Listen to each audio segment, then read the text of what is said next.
Okay, so let's look at lesson 1-3, compare and order. And what I want to do is take some different real numbers and compare those and put them in order from least to greatest.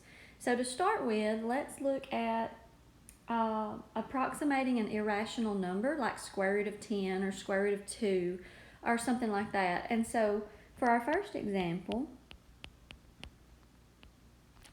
I want us to take a square root, so let's say the square root of 12,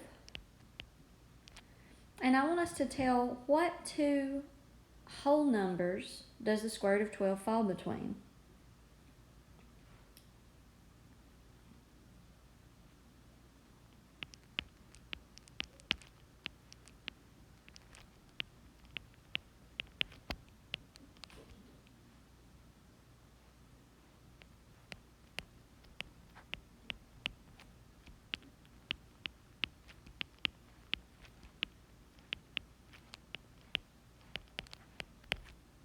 Okay, so in order to do this and answer this question, we could use our calculator. Now there's ways to do this without the calculator, but for 8th grade level, you're going to be allowed to use your calculator on the entire test at the end of the year.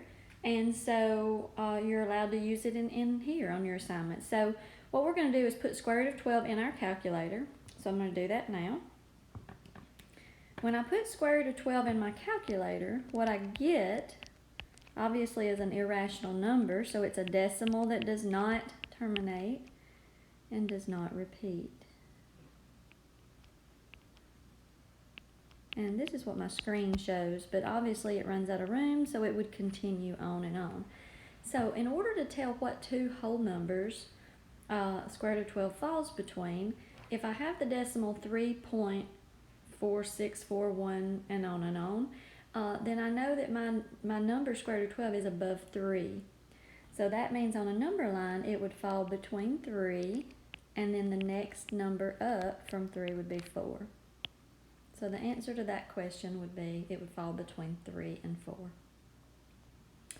Okay, for our second example, we're going to take a list of real numbers and we're going to put them in order from least to greatest.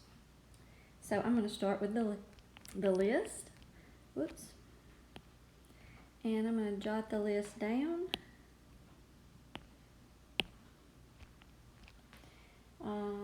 Pi squared, and then we've got 9.5, and then we've got 9.8, and then we've got 9.5 repeating, and then we've got the square root of 94. Now, before we can ever put numbers in order from least to greatest or compare two numbers, we need to make sure that they're in the same form. If you notice on this example, some of these numbers are in fraction form, some of them are in decimal form, some of them are square roots, and so forth. So what we want to do is get them all into decimal form, and that way we can easily look at them and compare them least to greatest. So if I start, I'm going to put these in my calculator.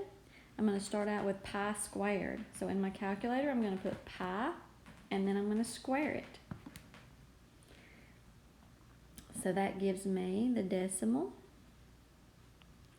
9.8696, and I'm going to stop it there. It keeps going, but I'm going to stop it there. I think that'll be far enough for me to estimate.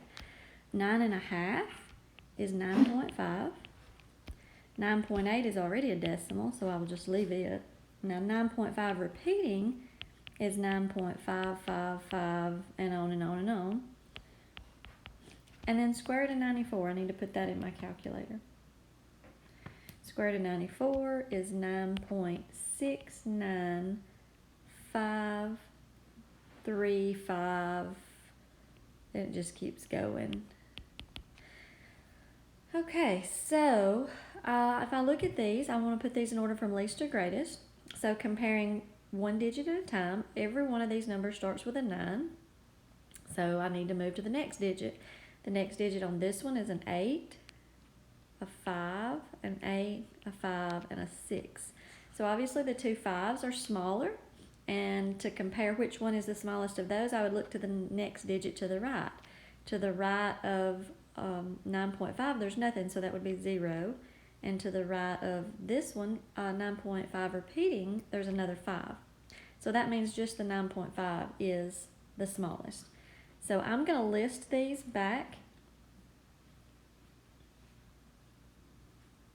And I'm going to list 9.5 first, because that would be my smallest one. Wait a minute, I didn't list that correctly. That should be listed as 9.5, because we want to list it the way it was originally written in the problem. The second one would be the 9.5 repeating. Okay, the third one, if we're still looking at the underlined digits, we've gotten rid of the 5s. They were the smallest. The 6 is the next smallest one. So that would have been square root of 94. The next smallest one would be, the last two have 8s. Now the first one, pi squared, has a 6 after the 8, and 9.8 obviously has nothing after the 8, so the nothing would be smaller. So we've got 9.8 is next, and the largest number in the list is pi squared. And that would be my final answer. One last thing I wanted to show you how to do that you may need to do on some of your assignments is to take a square root. For example, let's say the square root of 32. And they may ask you to approximate square root of 32 to the nearest tenth. Approximate to nearest tenth. And they could say nearest tenth, they could say the nearest hundredth, they could say the nearest whole number. You just have to do whatever place value they give you. In this case, it's pretty simple. All you're going to do is type it in the calculator. So square root of 32 in the calculator. And in my calculator, I get, obviously these are irrational, so I get 5.656854249. That's what the calculator screen shows. Now, if I'm rounding to the nearest tenth, that is one place past the decimal. So in order to do that, what you do, if you want to go one place past the decimal, if you will look at the digit to the right of the decimal, it's a 6. Now you have to determine if that stays a 6 or goes up to a 7. And to determine that, we look at the digit directly beside it to the right. So because that's a 5, if it's 5 or more, that means the 6 will go up 1. If it was 4 or less, the 6 would stay a 6. It never goes down. It either stays the same or it goes up 1.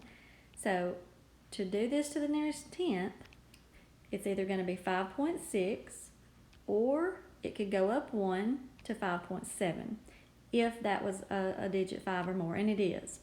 So to round this to the nearest tenth, that 6 has to go up 1 to a 7. Okay, and so that is the last of the examples that I have for this lesson. I'm going to let you work on some yourself to see how to do these, and that's it for today.